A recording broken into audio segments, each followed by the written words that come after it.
All right, let's just jump right in, because today we're talking about one of the biggest challenges ever leveled against our most successful theory of reality.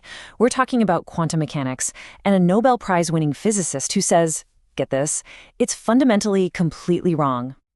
And it all starts with this bombshell of a statement. Just let that sink in for a second. Not that the theory is incomplete, not that it's just missing a piece of the puzzle, but that its predictions are totally wrong. Now, the person who said this isn't some fringe thinker coming out of left field. This is Gerard Hooft. He won the Nobel Prize back in 1999 for his foundational work on the electroweak interaction. I mean, a core part of the standard model of particle physics. So when a guy with that kind of resume makes a claim like this, you have to stop and ask, what on earth does he mean? So to really get what he's saying, we have to dig into the core of his argument. You see, Hooft isn't saying the math is bad or that the experiments don't work. His problem is much, much deeper. It's a philosophical objection to the kind of reality quantum mechanics asks us to believe in. It really boils down to this fundamental split. In our everyday world, things are certain, right? A particle is here. But quantum mechanics says, well, no, it only has a probability of being here. It describes the infamous Schrödinger's cat not as alive or dead, but as this weird, fuzzy superposition of both states at the same time. And Hooft looks at this and just says, nope, that's not reality. That's a sign that our theory is broken. I absolutely love the analogy he uses to explain this. Think about an insurance company. It uses statistics to predict, with incredible accuracy, how many car crashes will happen in a city this year. But it can't, and doesn't even try, to describe the specific reality of a single individual car crash. You know, the why, the how, the exact sequence of events. For Hooft, quantum mechanics is that insurance company. It's useful, for sure, but it's failing to describe what's really happening underneath. And that right there is his core demand. He's not looking for a theory that just gives us the odds. He wants a theory that, if you knew the starting conditions perfectly, would tell you with 100% ironclad certainty where every single particle is going. No fuzziness, no probability, just pure deterministic reality. Okay, so if quantum probability is just a stand-in for our ignorance, then what's the real machine ticking away underneath it all? Well, Hooft has a pretty radical idea. A universe that runs not on chance, but on simple deterministic rules.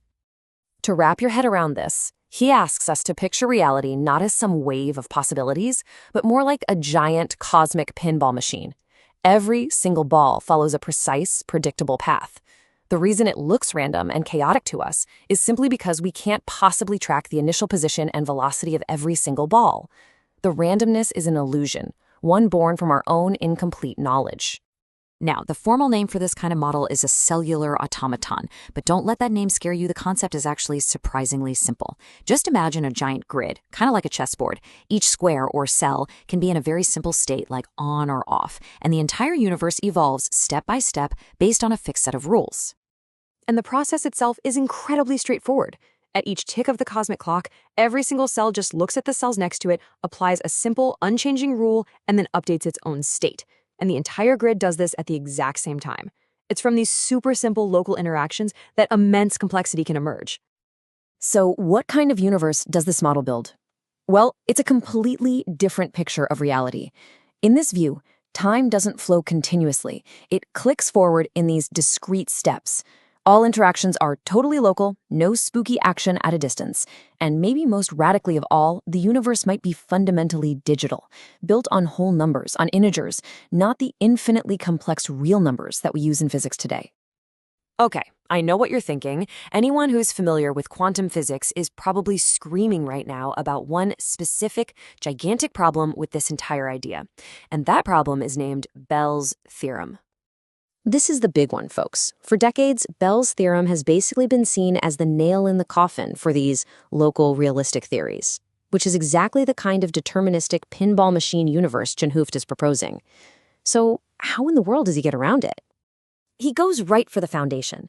You see, Bell's theorem rests on this one key assumption called statistical independence. And what it basically assumes is that when an experimenter, let's call her Alice, chooses what to measure, her choice is totally free and has absolutely no connection to the past history of the particles she's about to look at. Seems obvious, right? But Hooft says, in a truly deterministic universe, This assumption is impossible. And you can hear it right here in his own words. In a universe where every single effect has a cause, stretching all the way back to the Big Bang, nothing is truly independent of anything else. Alice's choice to set her detector to up instead of down wasn't some moment of pure magical free will. It was the result of a chain of cause and effect in the atoms of her brain. Her choice and the particle's history are not independent. They actually share a common past. This idea has a name, and it's one that's often misunderstood: superdeterminism. Now, this doesn't mean there's some cosmic conspiracy or that we have no free will in the way we usually think about it. It's simply the logical conclusion of taking determinism seriously. If the universe is one giant unfolding causal chain, then everything has to be a part of that chain, including the experimenters themselves. So if we accept this framework, if we go down this rabbit hole with him, what does reality actually look like? Well, this brings us to Hooft's grand vision, a complete theory built entirely on certainty. This slide really just gets to the core clash of worldviews here.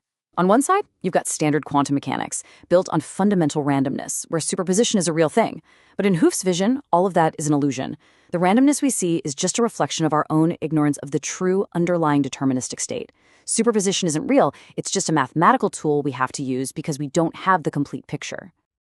So let's bring this all back to those famous quantum paradoxes. What does this actually mean for them? Well, in Hooft's universe, a particle is never, ever in two places at once. Schrödinger's cat is never in a superposition of being both alive and dead. It is one or the other. We just don't have enough information to know which. The universe, in Einstein's famous words, absolutely does not play dice. The ambition here is just staggering.